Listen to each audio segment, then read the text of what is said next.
you want to change the world, start off by making your bed.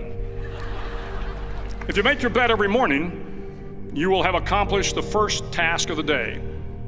It will give you a small sense of pride, and it will encourage you to do another task, and another, and another.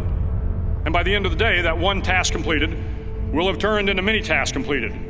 Making your bed will also reinforce the fact that the little things in life matter. If you can't do the little things right, you'll never be able to do the big things right. And if by chance you have a miserable day, you will come home to a bed that is made, that you made. And a made bed gives you encouragement that tomorrow will be better. To pass SEAL training, there are a series of long swims that must be completed. One is the night swim.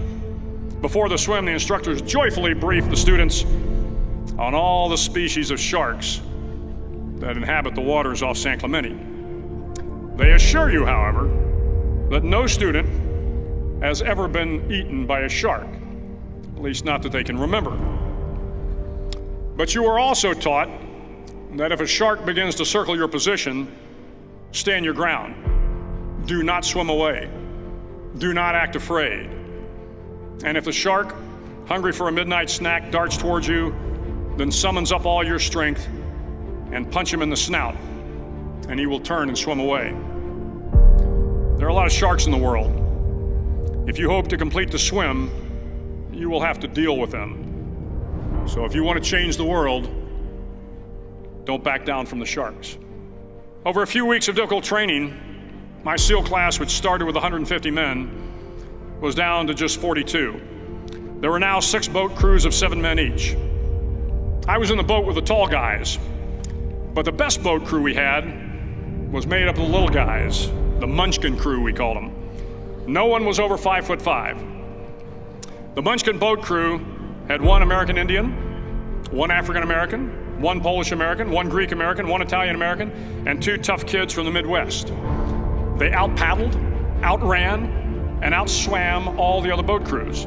The big men in the other boat crews would always make good-natured fun of the tiny little flippers the Munchkins put on their tiny little feet prior to every swim. But somehow these little guys from every corner of the nation and the world always had the last laugh, swimming faster than everyone and reaching the shore long before the rest of us. SEAL training was a great equalizer.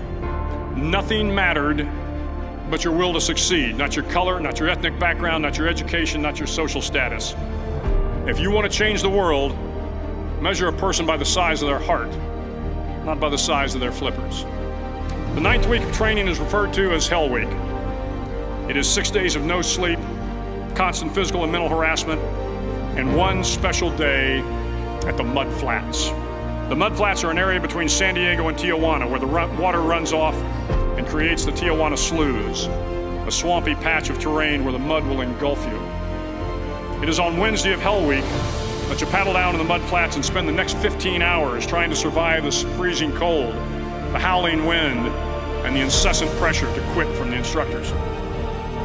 As the sun began to set that Wednesday evening, my training class, having committed some egregious infraction of the rules, was ordered into the mud.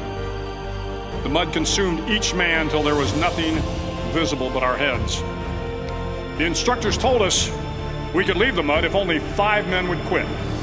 Only 5 men, just 5 men, and we could get out of the oppressive cold. Looking around the mud flat, it was apparent that some students were about to give up. It was still over 8 hours till the sun came up. 8 more hours of bone-chilling cold. The chattering teeth and the shivering moans of the trainees were so loud, it was hard to hear anything. And then one voice began to echo through the night. One voice raised in song. The song was terribly out of tune, but sung with great enthusiasm. One voice became 2, and 2 became 3, and before long, everyone in the class was singing. The instructors threatened us with more time in the mud if we kept up the singing, but the singing persisted, and somehow the mud seemed a little warmer, and the wind a little tamer, and the dawn not so far away. If I have learned anything in my time traveling the world, it is the power of hope. The power of one person, a Washington, a Lincoln, King, Mandela, and even a young girl from Pakistan, Malala. One person can change the world by giving people hope. So if you want to change the world, start each day with a task completed. Find someone to help you through life. Respect everyone. Know that life is not fair and that you will fail often. But if you take some risks, step up when the times are the toughest, face down the bullies, lift up the downtrodden, and never ever give up. If you do these things, the next generation and the generations that follow will live in a world far better than the one we have today. And what started here will indeed have changed the world for the better.